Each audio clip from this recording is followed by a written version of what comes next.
Oh, I would argue that all of them should be legal.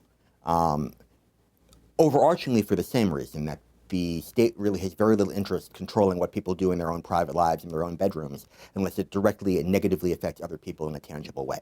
And I'm not convinced that any of those particular items, whether it's bestiality, polygamy, incest, do have that effect on consenting adults or between human beings and animals where consent really is not a meaningful question. I think you have to assess each of these phenomena in its own terms, though, and I've written fairly extensively on each. Um, I think the concerns about polygamy are structural, while it is entirely not my concern that people want to have 3 or 4 wives or 30 or 40 husbands. And in some cultures they do, and cultures survive quite well.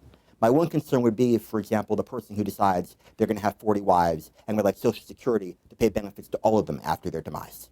And we have to set up a system to balance the rights of people to marry who and how many people they choose with one that controls funding of this in a way that the rest of society can function.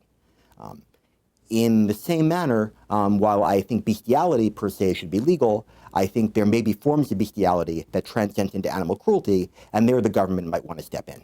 I think the important distinction to make is it is not inherently clear that sex between animals and humans is unpleasurable for the animals. And in fact, there are documented cases where clearly it is the opposite. There is a man who, off the coast of England, masturbates for dolphins. Not something I would particularly choose to do, but he seems to find it fulfilling. And we know the dolphins find it fulfilling because they keep coming back for more. I think you're hard-pressed to argue this is fundamentally unethical. People talk about animals not being able to consent. Your dog can't consent when you play Frisbee with it either. Just nobody evaluates the question in that term. Prostitution, we often hear is the objection is that this leads to vice, leads to crime, leads to the undermining of the social fabric of the community in countries that have legalized or decriminalized prostitution.